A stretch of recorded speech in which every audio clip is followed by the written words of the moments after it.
അപ്പോൾ ഇതാ ഇന്ന് കിച്ചണൊക്കെ ഒന്ന് അടുക്കി പൊറുക്കി സാധനങ്ങളൊക്കെ അത് ഈ കബോർഡിൻ്റെ ഉള്ളിലേക്ക് ആക്കി വെക്കാനുള്ള ഒരു പ്ലാനൊക്കെ ഉണ്ട് കേട്ടോ. ഇതവിടെ ആ ഒരു മൂലൊക്കെ നിൽക്കുന്നത് പണിക്കാരെ സാധനങ്ങളാണ് അവർ ഇന്ന് വന്ന് കൊണ്ടുപോകാന്നൊക്കെ പറഞ്ഞിട്ടുണ്ട്. ബാക്കിയുള്ള ഭാഗങ്ങളൊക്കെ ഞാൻ ക്ലീൻ ചെയ്ത് ഇന്നലെ രാത്രി എല്ലാം ക്ലീൻ ചെയ്ത് വെച്ചാണ് കിടന്നത്. ഇനി ഇതാ ഈ ഒരു പാത്രം വെക്കുന്ന സ്റ്റാൻഡും കൂടി ഇവിടുന്ന് മാറ്റണം, എന്നാലേ ആ ഒരു ഭംഗി അങ്ങോട്ട് കിട്ടുള്ളൂ. അപ്പോൾ ഞാൻ ഏതായാലും ബ്രേക്ക്ഫാസ്റ്റ് ഒക്കെ ഉണ്ടാക്കിയിട്ട് എൻ്റെ ഹസ്ബൻഡ് ജോലിയൊക്കെ കഴിഞ്ഞ് വന്നിട്ടാണ് കേട്ടോ ആ ഒരു ക്ലീനിങ് പരിപാടിയൊക്കെ പ്ലാൻ ചെയ്യുന്നത്. അപ്പോൾ എൻ്റെ ഹസ്ബൻഡ് എന്തിനാണെന്ന് ചോദിച്ചാൽ നമ്മുടെ സ്റ്റോർ റൂമിലും കുറേ സാധനങ്ങളുണ്ട്.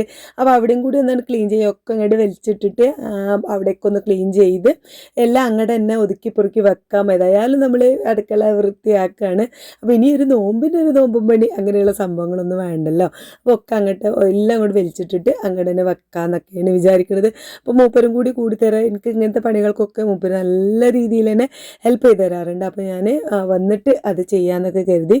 അപ്പോൾ വേഗം ഇന്ന് ചെറുപയർ കറിയും മുട്ടടയാണ് ഞാൻ ബ്രേക്ക്ഫാസ്റ്റ് ഉണ്ടാക്കുന്നത്. അപ്പോൾ ചെറുപയർ ഞാൻ ഇന്ന് രാവിലെ എണീറ്റ പാട് വെള്ളത്തിലിട്ടതാട്ടോ. ഏകദേശം ഒരു അരമണിക്കൂറൊക്കെ വെള്ളത്തിലിട്ടിട്ടുണ്ടായിരുന്നുള്ളൂ. അത് ഞാൻ നന്നായിട്ട് കഴുകി കുക്കറിൽ അടുപ്പത്ത് വെച്ചിട്ടുണ്ട്. അത് വെച്ച ശേഷം ഇതാ ഞാൻ അലക്കാനുള്ളത് കൊണ്ടുപോയിട്ട് കുറേ ഉണ്ടായിരുന്നു, അതൊക്കെ നുള്ളിപ്പൊറുക്കി എടുത്തുകൊണ്ടുവന്ന് അലക്കാനുള്ളത് വാഷിംഗ് മെഷീനിലിട്ടു. എന്നിട്ട് ഇന്നലെ അലക്കിയതാണ് ഇപ്പോൾ ഞാൻ കൊണ്ടുപോയി വിരിച്ചിട്ടത് കേട്ടോ. ഇതും സ്കൂൾ കഴിഞ്ഞ് വന്നിട്ട് യൂണിഫോം ഞാൻ രാത്രി തന്നെ അലക്കിയിടും. അപ്പോൾ അത് ഒക്കെ എടുത്തിട്ട് രാവിലെ വിരിച്ചിട്ടിട്ടുണ്ട്. അപ്പോഴേക്കും ഇതും എഴുന്നേറ്റ് വന്ന പാടിയത് അങ്ങനെ അടുക്കളയിലുള്ള ഓരോ സംഭവങ്ങൾ ഇങ്ങനെ നോക്കുകയാണ്. ഇവളൊന്ന് മദ്രസക്ക് പോയിട്ടില്ല, രാവിലെ എണീറ്റപ്പോൾ നല്ല തലവേദന. അപ്പോൾ ഞാൻ ഗുളിക കൊടുത്തിട്ടുണ്ടായിരുന്നു. അപ്പോൾ കുടിച്ച് സുഖമായപ്പോൾ ഇങ്ങനെ എഴുന്നേറ്റ് വന്ന് അവിടെയൊക്കെ ഇങ്ങനെ തുറന്ന് നോക്കുകയാണ് ഓരോന്ന് കേട്ടോ. അപ്പോൾ ഞാൻ വേഗം യൂണിഫോമൊക്കെ മാറ്റി വാന്ന് പറഞ്ഞ് യൂണിഫോമൊക്കെ റെഡി ആയിട്ട് വന്നിട്ടുണ്ട്.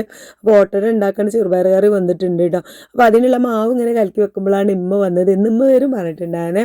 ഇന്ന് ഞാൻ നുജും ഇന്ന് ജോലിക്ക് പോരുമ്പോൾ ഞാനൊക്കെ വീട്ടിലേക്ക് പോകേണ്ട ആവശ്യമുണ്ടെന്ന് പറഞ്ഞു.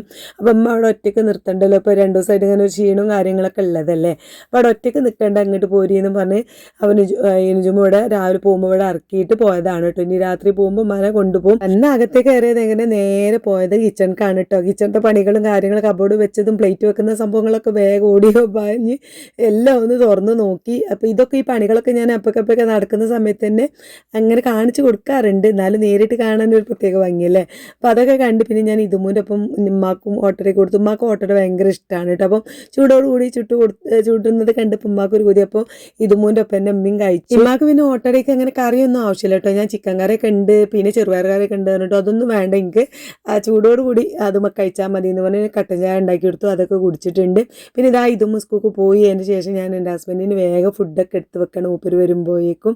അപ്പോൾ പിന്നെ വന്നതാ ചായ കുടിക്കുന്നുണ്ട്. പിന്നെ ഞാനും ചായ കുടിക്കട്ടെ എന്ന് കരുതി ചായ കുടിച്ചിട്ട് വേണം നമുക്ക് ക്ലീനിങ് പരിപാടിയൊക്കെ സ്റ്റാർട്ട് ആക്കാനായിട്ട്. അപ്പോൾ അതിൻ്റെ വീഡിയോ അടുത്ത ഷോർട്സിൽ കാണാം കേട്ടോ. അപ്പോൾ ഇന്നത്തെ വീഡിയോ ഇഷ്ടപ്പെടുകയാണെങ്കിൽ എന്തായാലും സപ്പോർട്ട് ചെയ്യണേ.